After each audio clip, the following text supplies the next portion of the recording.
ನಿಮ್ಗೆ ಗೊತ್ತಿರ್ತೈತಿ. ಒಬ್ಬನ್ ಮಾತಾಡ್ಸಕ್ ಹೋಗಿರ್ತೀರಿ ನೀವು ಆರಾಮೆಲ್ಲ ಅಂತೇಳಿ, ಮಾತಾಡ್ಸಕ್ ಹೋದಾಗ ಭೇಟಿಯಾಗಿರ್ತಾರ. ನನಗೊಮ್ಮೆ ಹೋಗಿದ್ ನಾನು, ಅವಾಗ ಅನ್ನಕತ್ತಿದ್ರು ಎಲ್ಲಿ ಹೋಗಿದ್ದೆ ಅಂತ ಕೇಳಿದೆ. ಇಲ್ರಿ ಒಬ್ಬ ಆರಾಮ್ ಇರಾಕಲ್ಲ ಮಾತಾಡ್ಸಕ್ ಹೋಗಿದ್ವಿ, ಹೆಂಗೈತಿ ಅಂತ ಕೇಳಿದೆ. ಏನ್ರಿ ಅನ್ನ ಇಲ್ಲ ನೀರಿಲ್ಲ, ಸ್ವಲ್ಪ ಗಂಜಿ ಮ್ಯಾಗ ಅದಾನ ಅಂದ.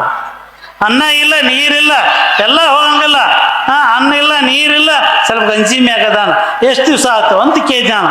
15 ದಿವಸ ಆಯ್ತ್ರಿ ಅಂದ. 15 ದಿವಸ ಆಯ್ತ್ರಿ, ಅನ್ನಿಲ್ಲ ನೀರಿಲ್ಲ, ಇನ್ನು ಎಷ್ಟು ದಿವಸ ಇರ್ತಾನೆ ಗೊತ್ತಿಲ್ಲ. ಯಾಕಿಲ್ಲ ಅಂದ್ರೆ ಅವ ಇದ್ದಾಗ ಆ ಅನ್ನವನ್ನ ಅನ್ನವನ್ನ ಚೆಲ್ಲಿ ಬಿಟ್ಟಾನ. ಅನ್ನನ ಬಾಳ ನಿಡಿಸ್ಕೊಂಡು ಚೆಲ್ಲಿ ಬಿಟ್ಟಾನ. ಆ ಚೆಲ್ಲಿ ಬಿಟ್ಟ ಅನ್ನೋದ ಬಳಕ ಆ ಚೆಲ್ಲಿರ್ತಕ್ಕಂಥ ಋಣ ಏನಿದೆ ಅಲ್ಲ ಅದನ್ನ ತೀರಿಸ್ಬೇಕಾಕೈತೆ, ಅವು ಭೂಮಿ ಮೇಲೆ ತೀರಿಸ್ಬೇಕಾಕೈತೆ. ಅದಕ್ಕೆ ಅನ್ನ ನೀರು ಇರದೇ ದಿವಸ ಬದುಕ್ತಾನಂದ್ರೆ ಆ ಅನ್ನವನ್ನ ಅವ ಇದ್ದ ಚೆಲ್ಲಿ ಬಿಟ್ಟಾನ. ಅದಕ್ಕೆ ಆ ಋಣ ಮುಗಿಯ ಮಟ್ಟ ಆ ಭೂಮಿ ಮ್ಯಾಗ ಇರ್ಬೇಕಾಕತಿ. ಅದಕ್ಕೆ ಅನ್ನವನ್ನ ಚೆಲ್ಲಬೇಡ್ರಿ. ಮನ್ಯಾಗಿರ್ಲಿ, ಮಠದಾಗಿರ್ಲಿ, ದೇವಸ್ಥಾನದಾಗಿರ್ಲಿ, ಎಲ್ಲೇ ಹೋಗ್ಲಿ ಒಂಬಿಟ್ಟು 4 ಸಲ ನಿಲ್ಲಿಸ್ಬೇಡ್ರಿ. ಖರೆ ಆ ಅನ್ನವನ್ನ ಚೆಲ್ಲುವಂತ ಕೆಲಸವನ್ನ ತಾವ್ ಯಾರು ಮಾಡಬೇಡ್ರಿ ಅಂತಕ್ಕಂಥ ಮಾತಾಡ್ತ. ಒಬ್ರು ತೀರ್ಕೊಂಡೋದ್ರು ಹೋಗಿದ್ ನಾನು ಚೀಸ್ ಹೇಳ್ತ ನಿಮ್ಗೆ. ಒಬ್ರು ತೀರ್ಕೊಂಡೋದ್ರು ಹೋಗಿದ್ದೆ, ವಯಸ್ಸು ಭಾಳ ಆಗೈತ್ರಿ, ಅಜ್ಜಾರ 100 ಮೇಲೆ ಆಗೈತಿ, ನೀವು ಬರ್ರಿ ಅಂದ್ರ ಅವ್ರು. ಹೋಗಿದ್ ನಾನು. ಅವಾಗ ಅವನ ಮನ್ಯಾಗ 4 ಮಂದಿ ಮಕ್ಕಳಿದ್ರು ಅವ್ರು. ಅವಾಗ ಇನ್ನೇನು ಟೈಮ್ ಆಗಿತ್ತು, ಇನ್ನೇನು ಮಣ್ಣು ಮಾಡೋಂಥ ಸಂದರ್ಭ. ಅವಾಗ ಕುಣಿ ತೆಗೆದಿದ್ರು, ಅವ್ನ ಇಳಿಸಾಕತ್ತಿದ್ರು. ಅವಾಗ ಹಿಂದಿನ ಹಿರಿಯರು ನೋಡ್ರಿ ಕಿವ್ಯಾಗ ಓಲೆ ಹಾಕ್ತಿದ್ರು ಅವ್ರು, ಕಿವ್ಯಾಗ ಓಲೆ ಹಾಕ್ತಿದ್ರು. ಈಗಿನೆಲ್ಲ ಹೋಗ್ಯಾಬಿಡ್ರಿ ಅವೆಲ್ಲ. ಕಿವ್ಯಾಗ ಓಲೆ ಹಾಕ್ತಿದ್ರು. ಅವಾಗ ಓಲೆ ಹಾಕಿದ್ರು. ಅವಾಗ ಹಿರಿಯರು ಇದ್ರು, ಅವ್ರು ಹಿರಿಯರಲ್ಲ. ಅವ್ರು ಹಿರಿಯರು ಅಂದ್ರು ಏನೋ ಹಿರಿಮನುಷ್ಯ ಅದನ್ನ ಬಾಯ ಬಂಗಾರ ಹಾಕೋದೇನೈತಿಲ್ಲ ಅವಾಗ ಕಿವ್ಯಾಗ ಅದ ಓಲಿ ಇರ್ಲಿ ಬಿಡ ಅಂತೇಳಿ ಬಿಟ್ಟಿದ್ರು. ಇನ್ನೇನು ಮಣ್ಣು ಮಾಡಾಕತ್ತಿದ್ರು. ಮಂಗಳಾರತಿ ಆಗಿತ್ತು, ಮಣ್ಣು ಮಾಡಾಕತ್ತಿದ್ರು. ಎಲ್ಲಾರ ಕೈಯಾಗ ಮಣ್ಣು ಹಿಡಿದಿದ್ರು. ಒಬ್ಬ ಮಗ ಅಂದ, ಸೊಸಿ ಇದ್ಲಕ್ಕಿ, ಆಕೆ ಅಂದ ತಿವಿದ್ಲ ಗಂಡನ್ನ ನೋಡಲ್ಲಿ ಕಿವ್ಯಾಗ ಓಲಿ ಅದಾವ ಬಂಗಾರದ ತಿವಿದ್ಲಕ್ಕಿ. ಅವ ಅಂದ ಜಿಗದಂದ ಅವನು ಹುಚ್ಚಾಕ ನೋಡುದ. ಅವಾಗ ಹಿರಿಯರಿದ್ರು ಅವ್ರು ಅವನೇನ್ ಮಾಡ್ತಿ ಬಿಡು ಅಂದ್ರು ಅವ್ರು. ಅವನೇನ್ ಮಾಡ್ತಿ ಬಿಡು ಅಂದ್ರು. ಅವ ಅಂದ ಅಲ್ಲಿ ಬಿಟ್ಟು ಏನ್ ಮಾಡೋದು ಅಂದ. ಅಲ್ಲಿ ಬಿಟ್ಟು ಏನ್ ಮಾಡೋದು ಅಂದ. ಪ್ರಸಂಗ ಹಿಂಗಾಯ್ತು, ಆ ಮನುಷ್ಯಾಗ ವಯಸ್ಸಾಗಿತ್ತು, ಬಹಳ ವಯಸ್ಸಾಗಿತ್ತು. ಅವ ಕಿವ್ಯಾಗಿನ ಓಲಿ ಹತ್ತಿಕೊಂಡದ್ದು ಬಿಚ್ಚಿದ್ರು ಬಿಚ್ಚಾಕ್ ಬರ್ಲಿಲ್ಲ ಅಂತು. ಅವಾಗ ಆ ಕಡೆ ಈ ಕಡೆ ನೋಡಿದ.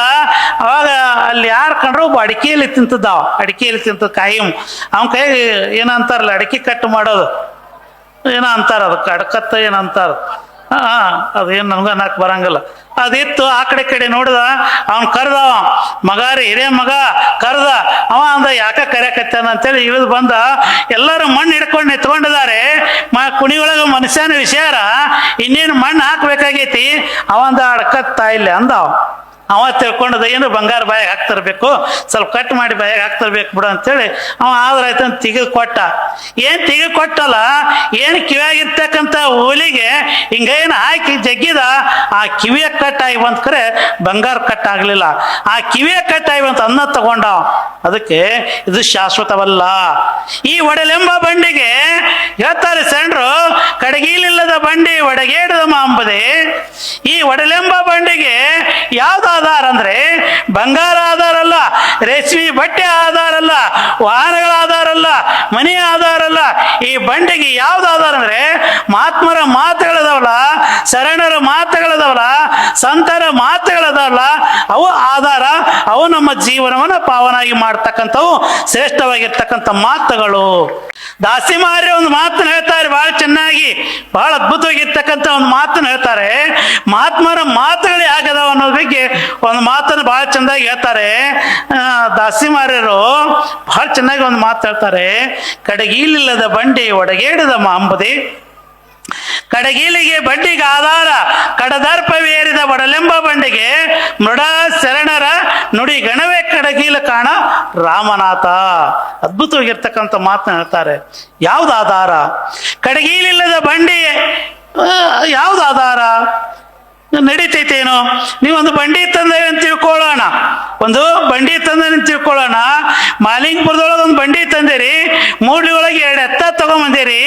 ಆ ಎತ್ತ ತಗೊಂಬಂದು ಎತ್ತಿಗೆ ಬಣ್ಣ ಹಚ್ಚಿದಿರಿ, ಬಂಡಿಗೆ ಬಣ್ಣ ಹಚ್ಚಿದಿರಿ.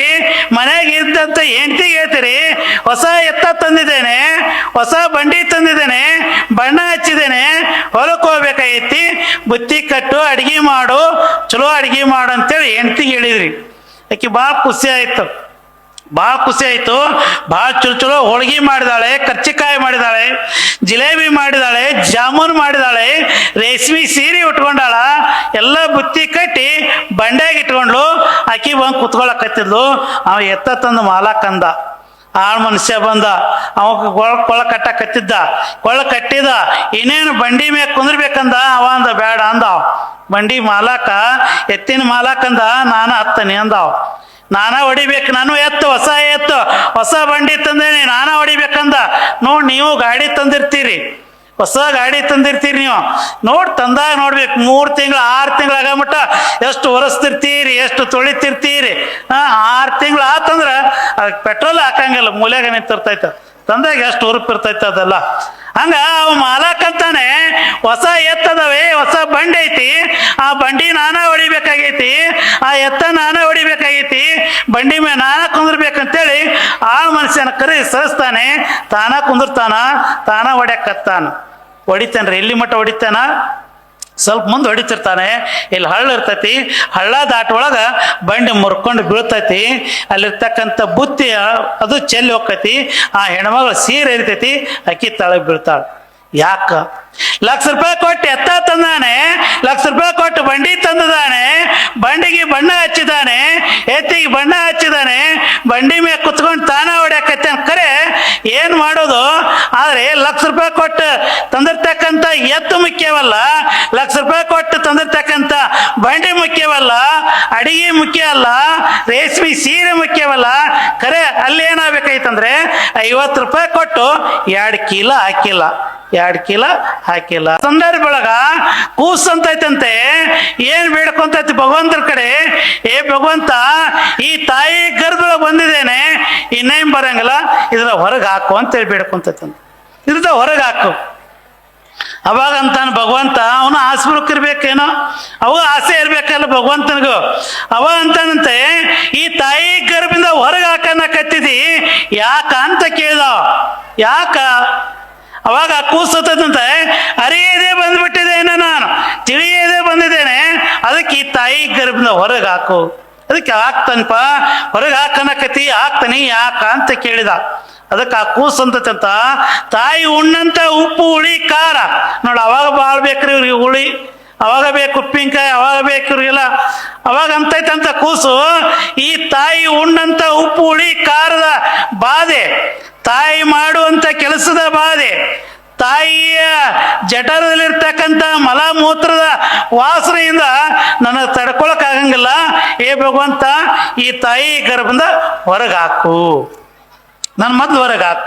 ಅವಾಗ ಅಂದಂತ ಭಗವಂತ, ಆಯ್ತಪ್ಪ ಹೊರಗೆ ಹಾಕ್ತಾನೆ, ಕರೆ ನನಗೇನು ಕೊಡ್ತೀಯ ಅಂತಾವ. ನನಗೇನು ಕೊಡ್ತೀಯ?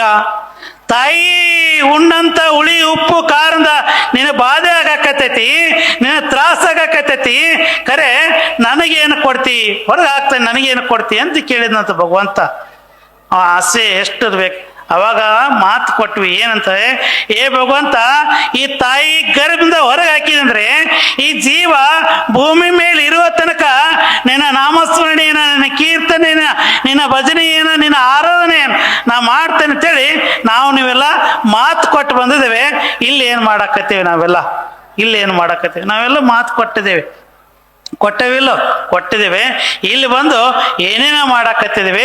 ಅದಕ್ಕೆ ಅದು ಆಗಬಾರದು ಅಂತೇಳಿ ಇವತ್ತಿನ ದಿವಸ ಏನು ಮಾಡ್ಬೇಕಂದ್ರೆ ಭಗವಂತನ ಆರಾಧನೆಯನ್ನ, ಭಗವಂತನ ಚಿಂತನೆಯನ್ನ, ಭಗವಂತನ ಧ್ಯಾನವನ್ನ ಮಾಡ್ತಕ್ಕಂಥದನ್ನ ನಾವು ಮಾಡಬೇಕಾಗೈತಿ. ನೋಡಿ ಎಂಥ ಮಾತುಗಳು, ಮಾತು ಬಹಳ ಮುಖ್ಯವಾಗಿರ್ತಕ್ಕಂಥದ್ದು.